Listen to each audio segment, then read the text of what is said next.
안녕하세요. 예. 마이크가 너무 크지 않나요? 조금만 줄여주실까요? 이제 겨울이 다 가고 봄이 돼서 이제 개강을 했습니다. 시간 정말 빠르죠. 벌써 3월이고 봄이에요. 그래서 올 봄에는 어, 유난히 좀 꽃이 늦게 피는 느낌이에요. 작년 같은 경우는 좀 빨리 피는 느낌이어서 여기저기서 금방 3월이면 꽃을 봤는데 올해는 꽃이 잘 안 보이고 그래서 좀 아직도 좀 겨울에 머물러 있는 느낌인데 성경 통독을 시작하니까 이제 봄이로구나 싶습니다. 자, 이 봄에 우리의 삶에 하늘의 생기가 가득하시기를 우리 주님의 이름으로 축원합니다. 자, 이제 오늘 우리가 지난 시간에 종강할 때 신명기 10장 13절까지 읽었습니다. 그래서 오늘은 신명기 10장 14절부터 이제 읽어갈 차례죠. 신명기 10장 14절부터 이제 읽을 차례입니다. 기억을 되살리기 위해서 잠깐 말씀드리자면 신명기는 모세가 남긴 유언이라고 할 수도 있고요. 달리 표현하면 모세의 마지막 설교라고도 말할 수 있습니다. 이 모세의 마지막 유언이 담고 있는 내용은 율법이죠. 이제 출애굽 1세대는 광야에서 다 죽었고, 그리고 이제 새롭게 태어나고 자란 출애굽 2세대가 가나안을 목전에 두고 있는데, 이 사람들은 시내산에서 하나님과 언약을 맺었던 세대는 아니기 때문에 다시 한번 새로운 세대에게 율법을 가르쳐 주고 다시 한번 하나님 앞에 언약을 지키기로 이제 맹세를 시킵니다. 그리고 너희들이 이 율법을 지키면 이제 앞으로 들어가서 땅을 차지할 것이고 그 땅에서 어떤 복을 받을 것인지 가르쳐 주고, 그러나 너희들이 이 하나님의 말씀대로 살지 않는다면 너희들은 이렇게 될 것이다. 그렇게 복과 화를 이제 일러 주지요. 자, 그렇게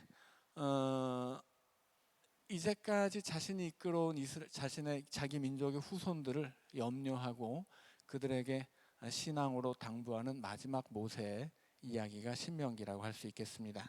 그래서 이 신명기 안에 있는 하나님의 말씀, 그것을 통해서 받는 복과 화, 이런 것뿐만 아니라 이 말씀을 들려주는 모세의 마음도 좀 우리가 배워야 될 것 같아요. 그래서 마치 모세가 그의 후손들을 위해서 하나님의 말씀을 잘 일러주고 당부하듯이 우리도 우리의 자녀들에게 또 우리 교회 우리 다음 세대들에게 이렇게 하나님의 말씀을 모세와 같은 마음으로 전해야 되는 것 아닌가 싶습니다.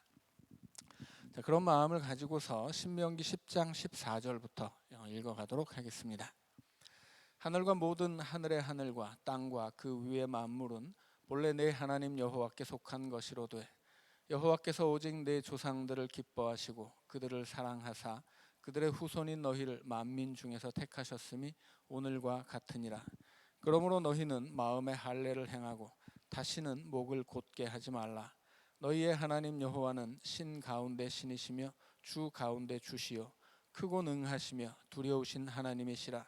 사람을 외모로 보지 아니하시며 뇌물을 받지 아니하시고 고아와 과부를 위하여 정의를 행하시며 나그네를 사랑하여 그에게 떡과 옷을 주시나니 너희는 나그네를 사랑하라. 전에 너희도 애굽 땅에서 나그네 되었음이니라. 내 하나님 여호와를 경외하여 그를 섬기며 그에게 의지하고 그의 이름으로 맹세하라. 그는 내 찬송이시요 내 하나님이시라. 내 눈으로 본 이같이 크고 두려운 일을 너를 위하여 행하셨느니라. 애굽에 내려간 내 조상들이 겨우 70인이었으나 이제는 내 하나님 여호와께서 너를 하늘의 별같이 많게 하셨느니라.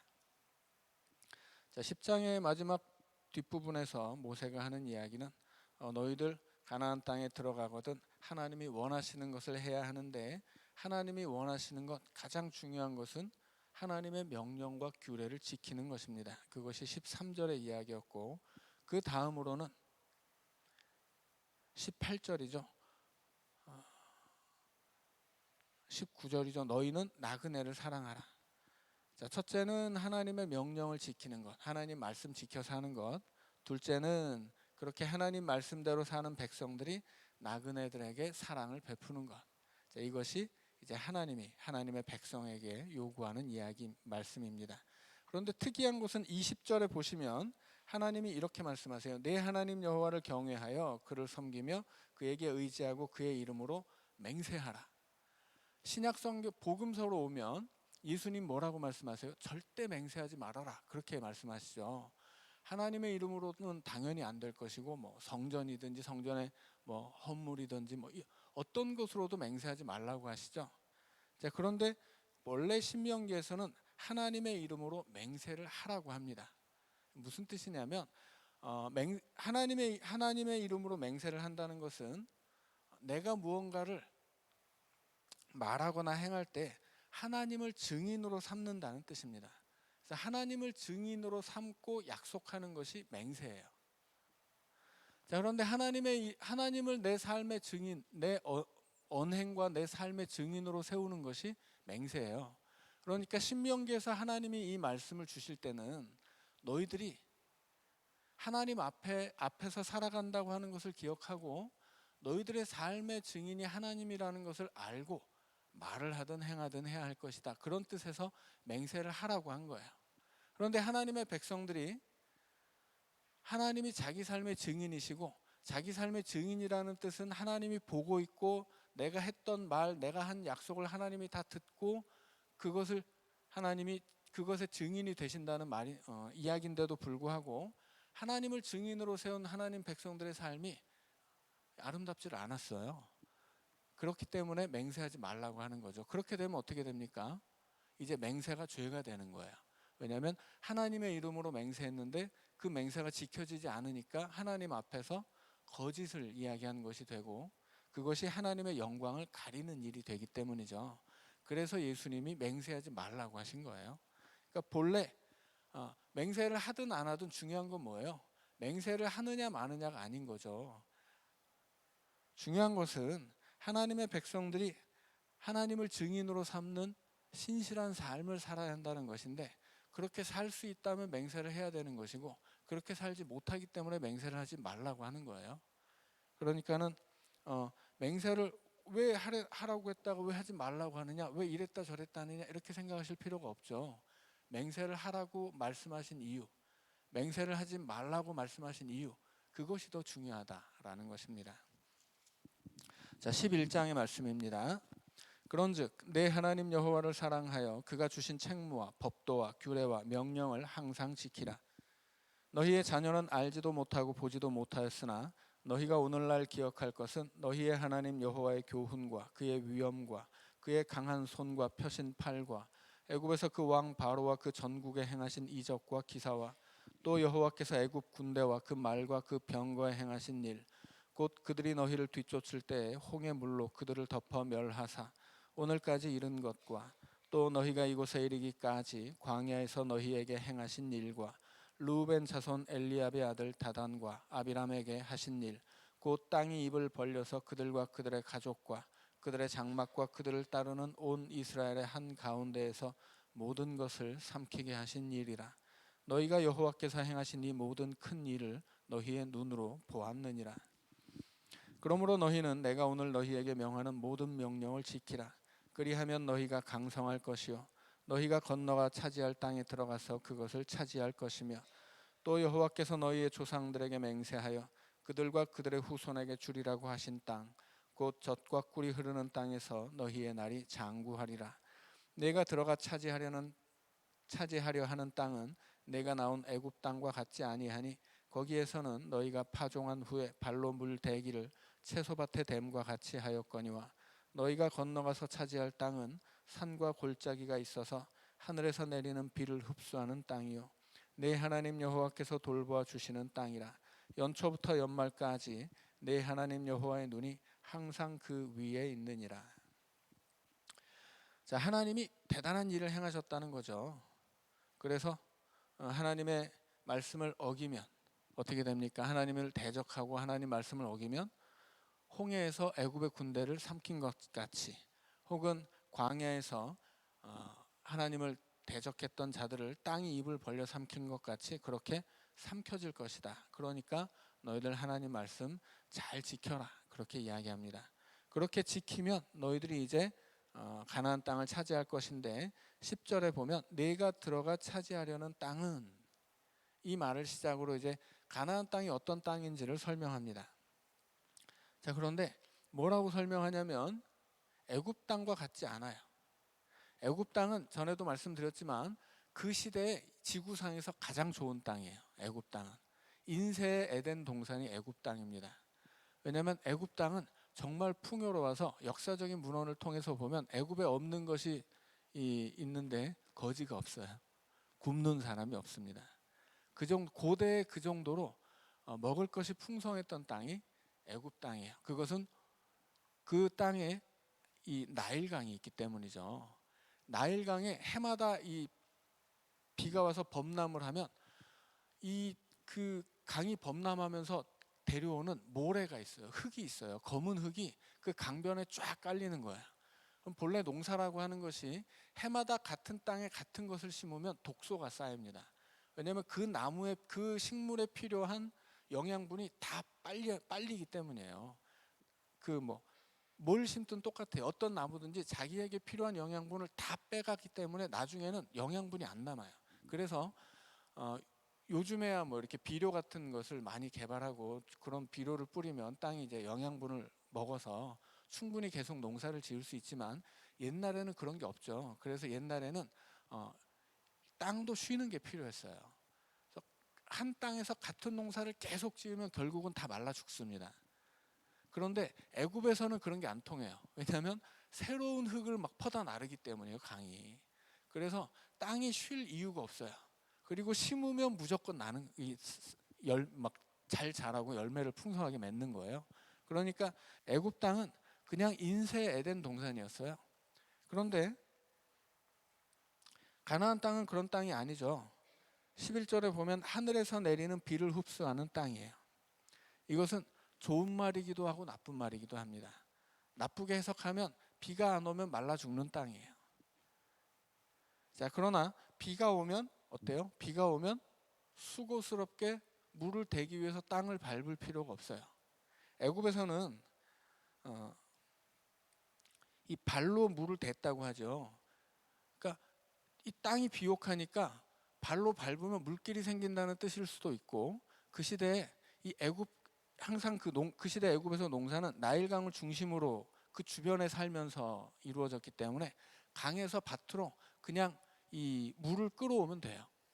그렇게 하기 위해서 뭘 하냐면 곳곳에 작은 물레방아를 만듭니다. 그러면 물레방아를 밟으면 물이 들어오는 거예요. 물 걱정을 할 필요가 없죠. 대신에 발로 밟아줘야 돼요. 자, 가나안 땅은 어떤 땅이에요? 하나님이 하늘을 열어주시기만 하면 발로 밟는 노동도 안 해도 돼요.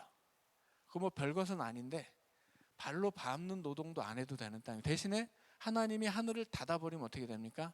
다 죽는 거예요. 그냥 땅도 죽고 사람도 죽습니다. 자, 그래서 하늘에서 내리는 비를 흡수하는 땅인데 그 땅은 반드시 하나님이 하늘을 열고 비를 주셔야 되는 땅이에요. 그래서 12절에 보면 여호와께서 돌보아 주시는 땅이고 여호와의 눈이 항상 그 위에 있습니다. 하나님이 늘 지켜보고 잘하나 못하나 지켜보고 잘하면 하늘을 열어 비를 주고 못하면 하늘을 닫아버리는 땅이에요. 그러니까는 항상 하나님께 잘해야 되는 땅이라는 뜻입니다. 그래서 에스겔 20장 6절을 보면 그 옆에 이제 에스겔 20장 6절이라고 적어 놓으세요. 이 에스겔 20장 6절은 뭐라고 얘기하냐면 하나님이 찾아내신 땅이라고 이야기합니다. 하나님이 하나님의 백성들을 살게 하려고 일부러 찾아서 골라놓은 땅이라는 뜻이에요. 그래서 이 땅에서는 하나님을 섬기면 하나님이 친절하게 하늘을 열어서 비를 주시는 땅이지만, 그러나 하나님을 제대로 섬기지 못하면 하나님의 하늘을 닫아버려서 다 죽는 땅이다, 그런 뜻이죠. 자, 13절입니다. 내가 오늘 너희에게 명하는 내 명령을 너희가 만일 청종하고 너희의 하나님 여호와를 사랑하여 마음을 다하고 뜻을 다하여 섬기면 여호와께서 너희의 땅에 이른 비 늦은 비를 적당한 때에 내리시리니 너희가 곡식과 포도주와 기름을 얻을 것이요 또 가축을 위하여 들에 풀이 나게 하시리니 너희가 먹고 배부를 것이라. 너희는 스스로 삼가라. 두렵건대 마음에 미혹하여 돌이켜 다른 신들을 섬기며 그것에게 절함으로 여호와께서 너희에게 진노하사 하늘을 닫아 비를 내리지 아니하여 땅이 소산을 내지 않게 하심으로 너희가 여호와께서 주신 아름다운 땅에서 속히 멸망할까 하노라. 자, 그래서 이스라엘 백성에게 필요한 게 뭐예요? 이른 비와 늦은 비입니다. 자, 이른 비와 늦은 비예요. 이른 비는 가을 비입니다. 이스라엘 백성들은 이제 겨울이 우기예요. 그래서 초막절이 지나면 우기가 시작되는데 우기에만 비가 옵니다. 그래서 우기에 비가 오면 가을에 씨를 뿌리는데 그때 오는 비를 이른비라고 그래요. 그러니까 우리나라로 치면 이른비 그러면 봄비 같은데 그것이 아니고 이스라엘 백성들은 가을에 농사를 짓습니다. 가을에 무슨 농사를 짓겠어요? 보리, 밀. 우리는 쌀 농사를 짓기 때문에 봄에 짓죠. 이 동네는 쌀 농사는 지을 수가 없어요. 왜냐하면 봄부터 여름까지는 아주 비가 한 방울도 오지 않기 때문이죠. 그래서 가을에 이제 곡식 농사를 짓는데 그때 필요한 게 이른 비예요. 이른 비가 내려야 석회질이 가득한 땅이 젖어서 이 밭을 갈 수가 있습니다. 그리고 이른 비가 내려줘야 씨를 뿌리면 이 이스라엘 백성들은 우리처럼 땅에 심는 게 아니에요. 씨를 그냥 뿌립니다. 뿌리는 파종법을 쓰기 때문에 비가 내려서 이 땅에 붙이고 뿌리를 내리게 하지 않으면 다 말라 죽고 날아가고 그렇게 농사가 안 되는 거예요. 그래서 이른 비가 내리지 않으면 파종을 할 수 없습니다. 그리고 수확을 하기 전에는 늦은 비가 내려줘야 돼요. 수확은 이른 여름에 하는데 늦은 봄에 비가 한번 내려줘서 마지막으로 곡식에 알곡이 들어차야 돼요. 이렇게 나락이 있으면 여기 이제 처음에는 비어 있죠. 쭉정이란 말이에요. 비어 있는 것인데 늦은 비가 와줘야, 봄에 늦은 비가 한번 와줘야 이제 알곡이 들어차는 거예요. 자, 그래서 이른 비와 늦은 비가 필요합니다. 그런데 우리가 이스라엘 지도를 보면 이스라엘에도 가나안 땅에 흐르는 강이 있죠. 애굽 땅에 나일강이 있다면 가나안 땅에는 요단강이 있습니다. 요단강이 이렇게 생기고 끝이 이제 사해죠. 자, 그런데 요단강은 농사에 하등 쓸 데가 없어요. 왜냐하면 이 요단강은 해발 마이너스 200m입니다. 해발이라고 하는 것은 평균 해수면을 이야기하는 거죠. 해수면보다 200m가 낮아요. 요단강. 그래서 이게 땅이 이렇게 들어가 있는 거예요. 그런데 사해는 해발 마이너스 400m입니다. 무슨 얘기냐면 이 갈릴리 호수에서부터 강이 흐르고 이게 이제 요단강인데 여기가 200m고 여기가 400m라면 여기는 무슨 뭐가 있는, 이건 뭐예요? 계곡이란 뜻이에요. 엄청 깊은 계곡이에요. 그래서 요단강은 우기에 막 비가 내리고 물이 철철 흘러도 너무 깊은 계곡이라 이 물을 끌어다 쓸 방법이 없어요. 요즘같이 뭐 펌프가 있으면 모르겠는데 그렇게 쓸 수가 없어요. 갈릴리 호수는 해발이 마이너스 200m고 여기 마이너스 200m서부터 여기까지 사해까지 계속 200m를 더 내려가는 거야. 그러니까 여기는 이렇게 막 깊은 계곡입니다. 그래서 이 계곡에 흐르는 강물을 끌어다 농사에 쓸 수가 없는 거예요. 그래서 비가 내리지 않으면 이 땅은 농사가 어렵습니다. 자, 11장 18절 이어서 읽습니다. 이러므로 너희는 나의 이 말을 너희의 마음과 뜻에 두고 또 그것을 너희의 손목에 매어 기호를 삼고 너희 미간에 붙여 표를 삼으며 또 그것을 너희의 자녀에게 가르치며 집에 앉아 있을 때에든지 길을 갈 때에든지 누워 있을 때에든지 일어날 때에든지 이 말씀을 강론하고 또 내 집 문설주와 바깥문에 기록하라. 그리하면 여호와께서 너희 조상들에게 주리라고 맹세하신 땅에서 너희의 날과 너희의 자녀의 날이 많아서 하늘이 땅을 덮는 날과 같으리라. 너희가 만일 내가 너희에게 명하는 이 모든 명령을 잘 지켜 행하여 너희의 하나님 여호와를 사랑하고 그의 모든 도를 행하여 그에게 의지하면 여호와께서 그 모든 나라 백성을 너희 앞에서 다 쫓아내실 것이라. 너희가 너희보다 강대한 나라들을 차지할 것인즉 너희의 발바닥으로 밟는 곳은 다 너희의 소유가 되리니 너희의 경계는 곧 광야에서부터 레바논까지와 유브라데 강에서부터 서해까지라. 너희의 하나님 여호와께서 너희에게 말씀하신 대로 너희가 밟는 모든 땅 사람들에게 너희를 두려워하고 무서워하게 하시리니 너희를 능히 당할 사람이 없으리라. 24절에 보면 너희의 소유가 되는 땅에 대해서 말씀하시죠. 광야에서 레바논까지와 유브라데 강에서부터 서해까지예요. 광야는 남쪽이죠. 이스라엘의 땅 남쪽은 광야예요. 이쯤에 애굽강이 있는데 이제 이 애굽강 위쪽으로 그 너희들의 땅이라고 이제 이야기합니다. 자, 그다음에 레바논은 북쪽에 위로 가면 이제 시돈이 있는데 그 항구 도시 시돈의 조금 더 위쪽이 이제 이 시대의 레바논입니다. 그리고 그것이 이제 북쪽의 경계이고 유브라데는 뭐 여기 너무 이제 이쯤에서 이렇게 동에서 서로 흐르는 강이 큰 강이 있죠. 유프라테스 강과 시작은 같지만 갈라지는 강이 티그리스 강이에요. 그리고 이 두 강 사이에 있는 땅이 메소포타미아 문명이죠. 그래서 메소포타미아라는 말 자체가 두 강 사이의 땅이라는 뜻이에요.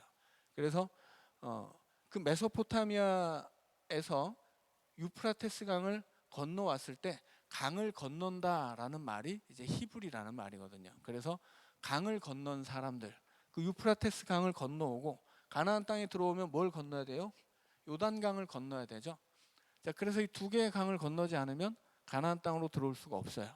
그래서 이 히브리 민족은 애굽 땅에서 노예로 살던 그 노예 계층을 이르는 말이기도 하고 또 이 강을 건넌 사람들이라는 뜻이기도 합니다. 이게 워낙 그 옛날 말이라 이것이 딱 100%로 이 히브리라는 단어가 어떤 뜻이냐 100%는 몰라요. 그러나 이제 대체로 이제 두 가지 의미로 성경 안에서 사용됩니다. 자, 그래서 이 동쪽으로는 유프라테스 강, 또 서쪽으로는 지중해까지. 그래서 하나님이 이스라엘 백성들에게 주신 땅이 이렇게 그 땅의 경계를 지금 모세가 설명해주고 있는 겁니다. 자, 26절의 말씀입니다. 내가 오늘 복과 저주를 너희 앞에 두나니 너희가 만일 내가 오늘 너희에게 명하는 너희의 하나님 여호와의 명령을 들으면 복이 될 것이요 너희가 만일 내가 오늘 너희에게 명령하는 도에서 돌이켜 떠나 너희의 하나님 여호와의 명령을 듣지 아니하고 본래 알지 못하던 다른 신들을 따르면 저주를 받으리라. 자, 저주의 조건이 세 개 있죠. 하나님의 도를 돌이켜 떠나는 것, 둘째는 여호와의 명령을 듣지 않는 것, 셋째는 다른 신을 따르는 것. 자, 29절입니다. 네 하나님 여호와께서 네가 가서 차지할 땅으로 너를 인도하여 들이실 때에 너는 그리심 산에서 축복을 선포하고 에발 산에서 저주를 선포하라. 이 두 산은 요단강 저쪽 곧 해지는 쪽으로 가는 길 뒤 길갈 맞은편 모래 상수리 나무 곁에 아라바에 거주하는 가나안 족속의 땅에 있지 아니하냐.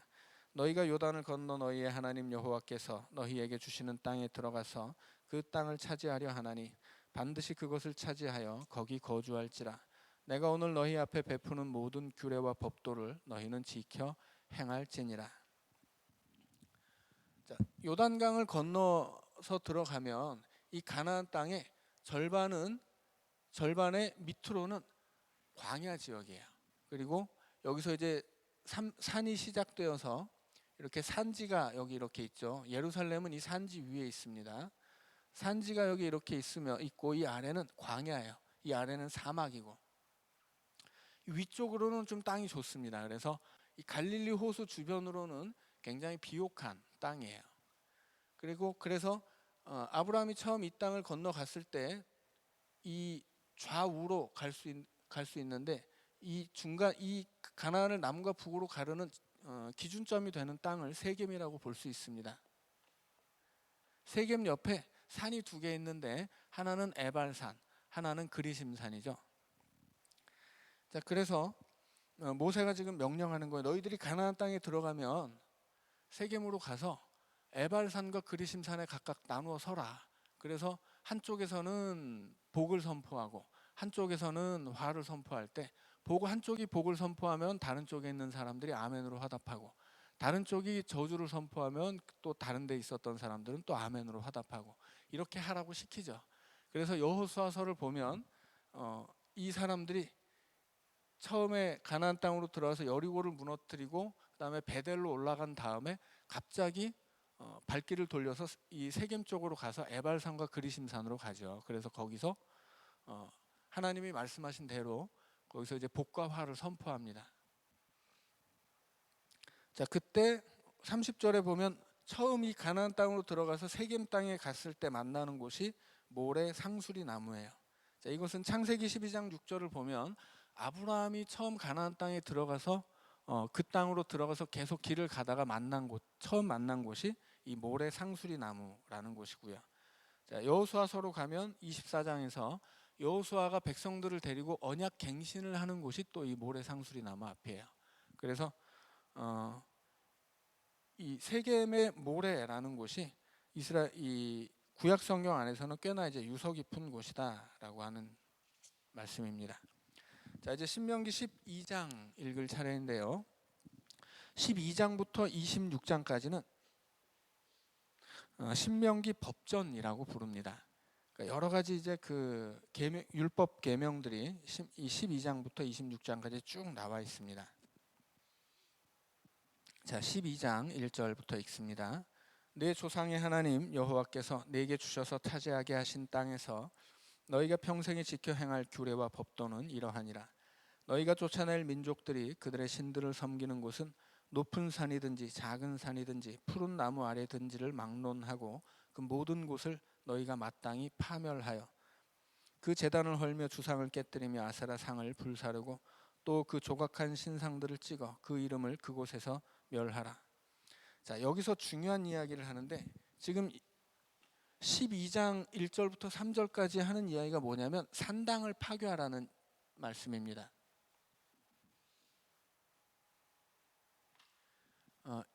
이스라엘 백성들이 가나안 땅에 들어가면 말씀드린 것처럼 여기는 산지가 되게 많아요. 들어가면 여기서부터 이제 아래로는 산지란 말이에요. 그리고 이 요단강 주변으로는 계곡이죠. 자, 그래서 이 가나안 땅에서는 어디서든지 쉽게 산을 만나볼 수 있습니다. 특별히 이 중부 아래로 산지에서는 뭐 어디나 산이니까 뭐 산이 이루 말할 수 없죠. 그런데 그 산 꼭대기마다 산 봉우리마다 뭐가 있냐면 산당이 있어요. 그 우리나라 사람들도 이제 옛날에 무당 많이 섬길 때는 이런 산당 이거 많았거든요. 바닷가에도 가보면 큰 바위 아래는 이렇게 촛불 켜놓고 막 이렇게 용왕님께 제사 드리는 그 산당들이 있어요. 근데 가나안 땅에 이스라엘 백성들이 처음 이 땅을 들어가기 전부터 이 가나안 땅의 산 꼭대기마다 그 봉우리마다 산당들이 있어요. 그 옛날 사람들은 어떻게든 산에 좀 높은 데만 있으면 거기다가 산당을 차려놓고 우상 숭배를 했단 말이죠. 그래서 그거를 다 없애버리라고 하는 거예요. 그런데 이 산당이 이스라엘 역사에서 없어진 적이 단 한 번도 없습니다. 이 산당은 이스라엘의 역사와 괴를 같이 해요. 언제나 이스라엘 이 가나안 땅에 어느 산이든 꼭대기에 산당이 있었다는 거예요.